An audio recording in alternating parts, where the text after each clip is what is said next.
Hello everybody, welcome back to my YouTube channel. This is Dr. Neha.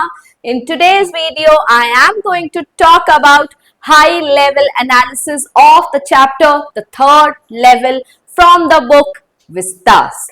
See, this has been our way of teaching. After completing one chapter, we talk about, we discuss and analyze, evaluate chapters, the sections of literature from a high level, just to ensure that my toppers really top, just to ensure real good marks. तो आज हम third chapter का high level analysis करने वाले हैं।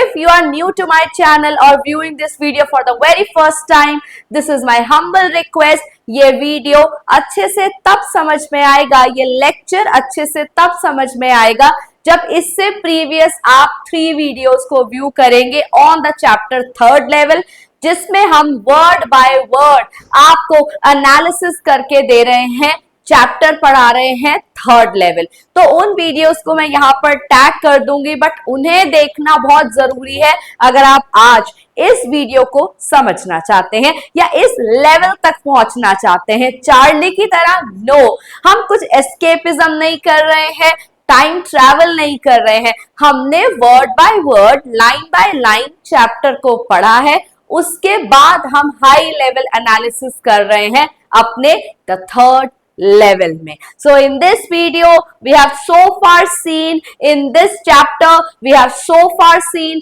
that third level is all about Charlie, who is 31 years old. He is a resident of New York. वो grand Central station से अपने ऑफिस आवर्स के बाद, काम करने के बाद घर जा रहा है। लेकिन आज कुछ अनयूजुअल है। जैसे ही वो ग्रैंड सेंट्रल स्टेशन पर पहुंचता है तो वहां के कंफ्यूजिंग कॉरिडोर्स, लॉबीज और जो वहां के टनल्स होते हैं, उसमें वो कंफ्यूज होकर एक थर्ड लेवल पर पहुंच जाता है। वो ग्राउंड लेवल से फर्स्ट लेवल पर जाता है, सेकेंड लेवल पर जाता है और थर्ड लेवल पर जाता है। लेकिन सबका मानना ये है कि ग्रैंड सेंट्रल स्टेशन पर थर्ड लेवल तो है ही नहीं। सो चार्ली 31 ईयर ओल्ड पर्सन, अपनी समझ में एक मैच्योर पर्सन, एक यूथफुल पर्सन, जो बिल्कुल अपना करियर ओरिएंटेड मैच्योर पर्सन है, जो कभी कभी एस्केप करने के लिए स्टैम्प कलेक्शन करता है, ये उसकी हॉबी है। तो वो कैसे इतना होल हार्टेडली, कंफर्म कर रहा है कि ग्रैंड सेंट्रल स्टेशन के 3 लेवल्स हैं, जबकि वहां पर तो 2 लेवल्स ही हैं। तो यहाँ पर चार्ली ग्रैंड सेंट्रल स्टेशन से एक मिस्टीरियस थर्ड लेवल की बात करता है। ये इस चैप्टर का मोटा मोटा आइडिया है, लेकिन साइकियाट्रिस्ट कहता है कि थर्ड लेवल नहीं है। वहां के सारी अथॉरिटीज कहती हैं कि third level is not there. Then why Charlie is claiming with so much confidence that he has been to the third level? He had conversation with the person sitting on that level, जो कि 1890s की तरह dressed था, जिसने उसकी currency को, present day currency को accept नहीं किया। तो क्या ये चार्ली ने टाइम ट्रैवल किया? साइकियाट्रिस्ट को जब बताया तो क्या ये टाइम ट्रैवल था या फिर एक मोड ऑफ एस्केपिज्म था, डिजायर ऑफ एस्केप था मॉडर्न स्ट्रेस से, एंजाइटी से, इनसिक्योरिटी से, या फिर complexity से? See, modern life is very tough life. There is so much stress, as you must have been feeling about this class 12, but feel नहीं करना है, क्योंकि हमें लगता है कि बहुत स्ट्रेसफुल ईयर है जो सिचुएशन सीबीएसई के स्टूडेंट्स के साथ हो रही है। उसके बाद भी हमें लगता है बोर्ड क्लास है, तो हमारा स्ट्रेस और एंजाइटी का लेवल हमेशा इंक्रीज रहता है। तो हम हमेशा मोड ऑफ एस्केपिज्म ढूंढते रहते हैं, चाहे वो हमारे रील्स के थ्रू हो। तो यहाँ पर चार्ली, एक 31 ईयर ओल्ड यूथ, क्लेम कर रहा है कि उस स्टेशन के 3 लेवल है और वो थर्ड लेवल पर गया है। वहां के टिकट काउंटर से उसने टिकट खरीदने का भी ट्राई किया है, और वो टिकट काउंटर, वहां की सेटिंग, वहां के पर्सन्स, जो पीपल बैठे थे, उनके पहनने कपड़े पहनने का तरीका, सब कुछ रिजेंबल कर रहा था 1890 से। वो अपने होम टाउन गेल्सबर्ग इलियनॉस की टिकट परचेज करने की कोशिश करता है, जहां पर उसको बहुत वार्मथ, उसका चाइल्डहुड, उसकी स्कूलिंग वहां बीती है। तो क्या ये प्रेजेंट से टाइम ट्रैवल है या फिर प्रेजेंट को एस्केप करने का तरीका है, जो stress, anxiety modern day life में हम सब मानते हैं? In the rat race we have lost our peace of mind, and because of that peace of mind we keep on running a rat race.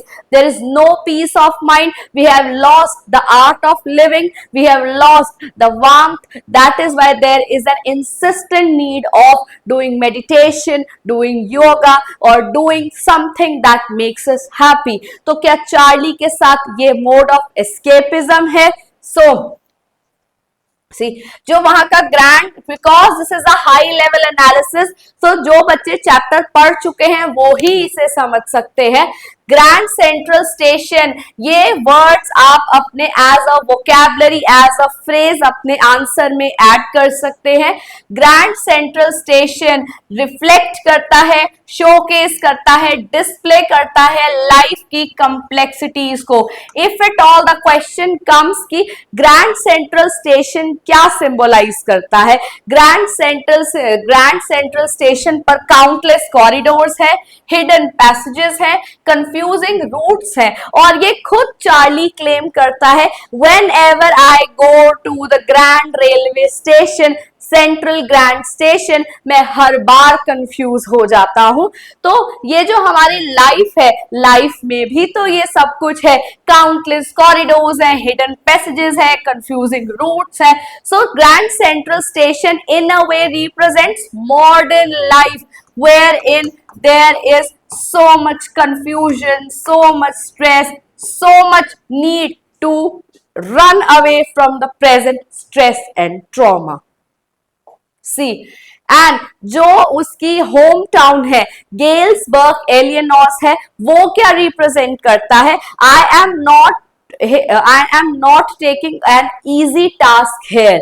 ये इजी टास्क नहीं है जो मैं आप लोगों को करवा रही हूं, मैं रिफ्लेक्शंस बता रही हूं कि ग्रैंड सेंट्रल स्टेशन क्या रिफ्लेक्ट करता है। गेल्सबर्ग जो उसका होम टाउन है, स्कूल टाउन है, वो क्या रिप्रेजेंट करता है? वो रिप्रेजेंट करता है, it is in complete opposite. ये जो मॉडर्न लाइफ है, स्टेशन लाइफ है, वो उससे कंप्लीटली ऑपोजिट है।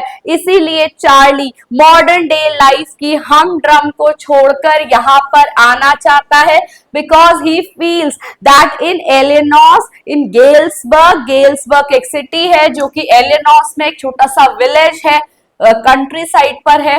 तो यहाँ वो क्या रिप्रेजेंट करता है? सिंप्लिसिटी, हार्मनी, सिक्योरिटी, वार्मथ, जो सब कुछ वो अपने न्यूयॉर्क के टाउन में लैक कर रहा है, वो मानता है कि उसे एलियनॉस, गेल्सबर्ग एलियनॉस जा करके मिल जाएगा।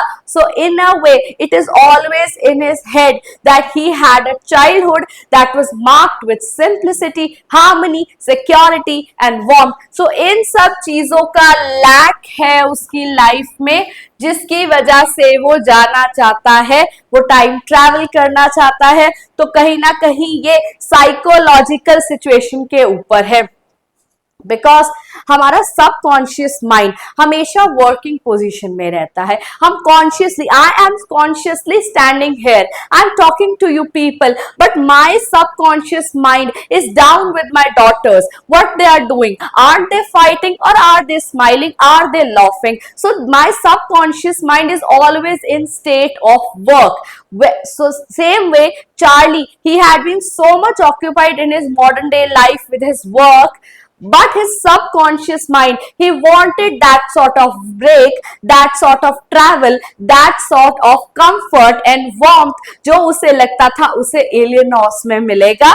That is why ये टाइम ट्रेवल सबकॉन्शियस माइंड से सबकॉन्शियस माइंड में हुआ है, फ्रॉइड की थियरी है। सिगमंड फ्रॉइड एक साइको एनालिटिकल क्रिटिक है जो मानते हैं हमारे माइंड के 2 पार्ट्स होते हैं, conscious mind and subconscious mind. जो हमारे कॉन्शियस माइंड से हम नहीं कर सकते हैं वो हम सबकॉन्शियस माइंड से अटेम्प्ट करते हैं, उसे लिव करना चाहते हैं, लिविड एक्सपीरियंस होता है हमारा। So that is why he is saying. अब इस चैप्टर का कोई एंड नहीं दिया है जैक फिने जो इस चैप्टर के राइटर है, लेकिन उन्होंने क्या सजेस्ट किया है वो बहुत एप्ट है। आप इस चैप्टर को अगर इस तरीके से पढ़ते हैं, कहानी फुल सर्कल में तो नहीं आई है, कोई एंड नहीं है। मैं आपसे पूछ सकती हूं क्या थर्ड लेवल रियल था? आपके पास कोई आंसर है? क्या सैम उसका साइकियाट्रिस्ट थर्ड लेवल से गेल्सबर्ग जा चुका है? क्या उसने अपनी मनी को कन्वर्ट कराया, करेंसी को कन्वर्ट कराया और अब वो गेल्सबर्ग में एक अच्छी लाइफ लीड कर रहा है? क्या सच में ग्रैंड स्टेशन पर थर्ड लेवल है? क्या सच में चार्ली ने टाइम ट्रैवल किया था? इन क्वेश्चंस का आंसर हमारे पास नहीं है। ये एक क्यूरियोसिटी पर, एक ट्विस्ट पर इस चैप्टर को एंड कर दिया गया है, लेकिन जो सजेशन है, जो थीम है, जो कहना चाहते हैं ऑथर, वो क्या है कि in our modern day life, despite of all the technological advancements that we have, we are not happy. We are always seeking an escape. There is no peace of mind. There is no emotional security. This is the main thematic concern of the third level. I hope you people are able to follow. And if you like the way that I am taking this third level analysis, high level analysis of the chapter, the third level, please do like, share this video because this video is intended for my toppers जो सच में seriously इस session में पढ़ रहे हैं, जून की vacations का फायदा उठा रहे हैं, वर्ड बाय वर्ड स्टोरी पढ़ने के बाद हाई लेवल एनालिसिस से वोकैबुलरी और फ्रेजेस को ले रहे हैं। I tell you, your exam sheet is going to be filled with so many phrases. You will seem to learn it up your subject. So on that note, this is Dr. Neha wishing you all the very best as you keep consistent with your preparation.